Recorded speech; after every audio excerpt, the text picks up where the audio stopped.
A lady at work like a month ago, asked if I could do like a little Halloween basket for her daughter who's 9. So I had to stuff from the shop, and so I said, yes, of course, absolutely.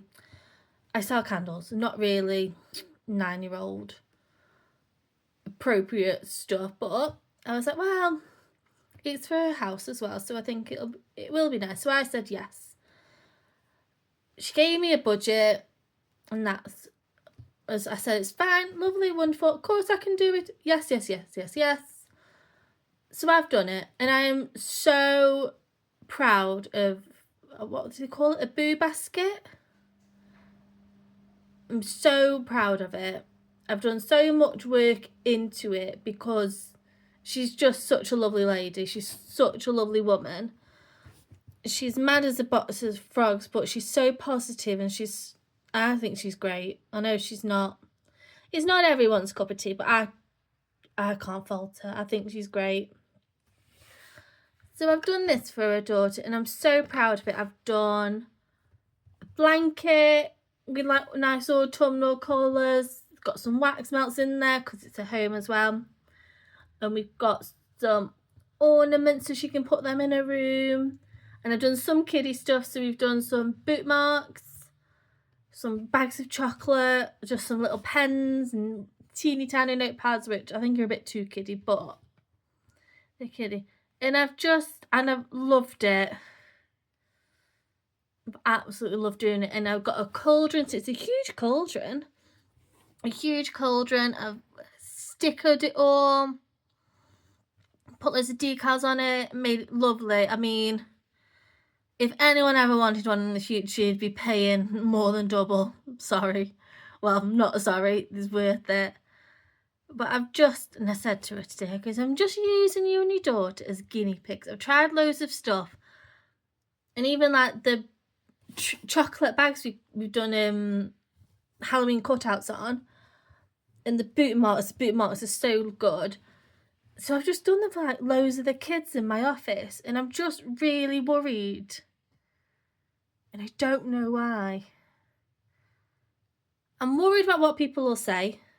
I gave 2 ladies candles at work the other day, and I am terrified that they're not going to burn well. And it's like, Alice, I know the candles burn well.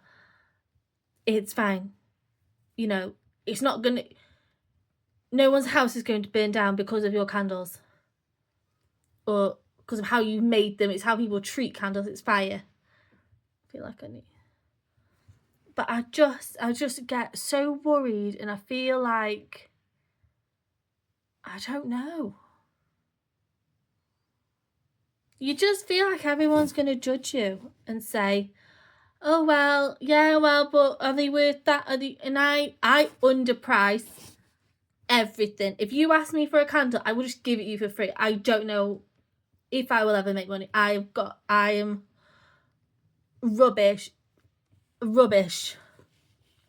underpriced everything.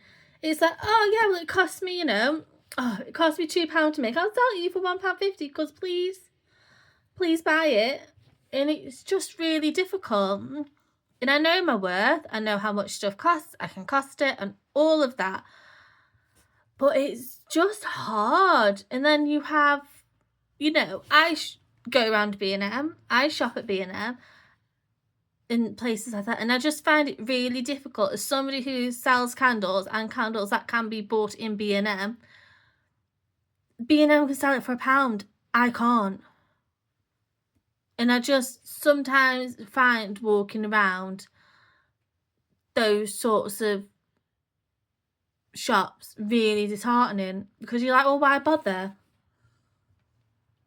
Why bother? Why are they going to buy it from me? They're going to buy it from B&M. But I know mine's better. I know it's better quality. I know my fragrance oil's so much higher. But you just get really disheartened. And it's like, oh. And then you just think, is everything too saturated? Is there a market? My whole social media is filled with candles and interiors and whatnot. But that's because I surround myself with that content because I like that content. If I was playing Warhammer, or if I was painting Warhammer figurines, my social media would be all about that. I've never seen a Warhammer TikTok in my life. I will do now because I've said it. Phones listen to you. But I've never seen a Warhammer influencer in my life. I can guarantee there are some out there. I can guarantee it. There'll be a whole community out there. But that's not what I consume. And that's what I really have to get my head around.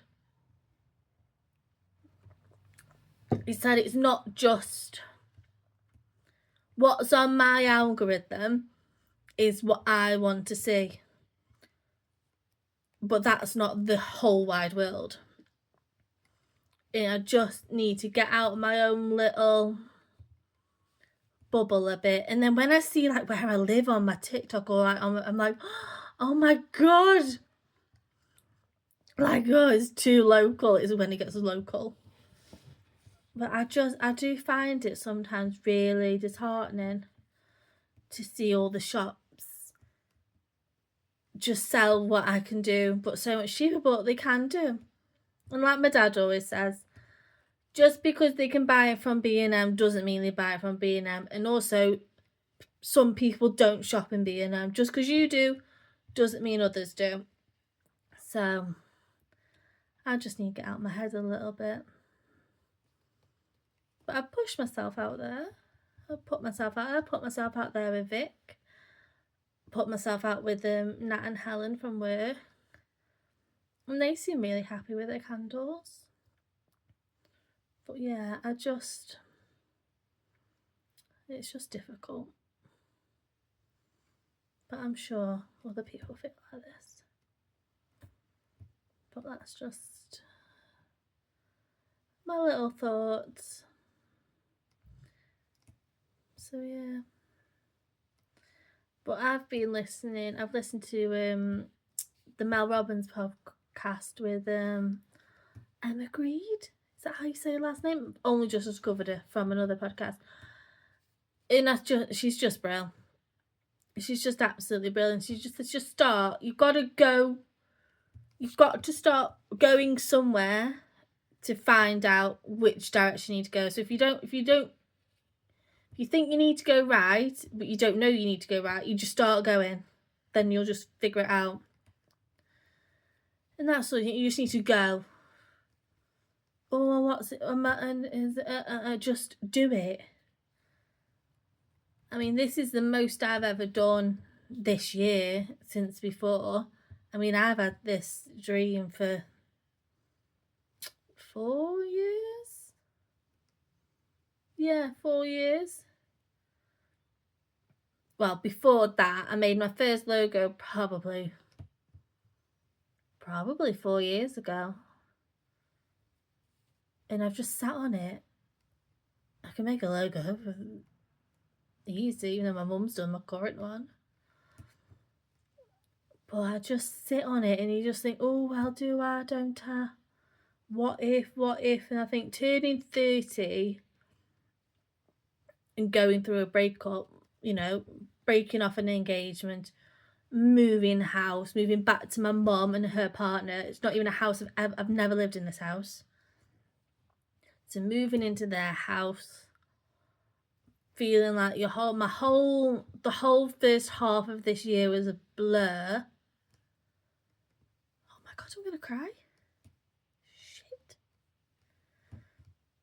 It's just been difficult, but I just think I've turned 30. You gotta do it. Oh my god.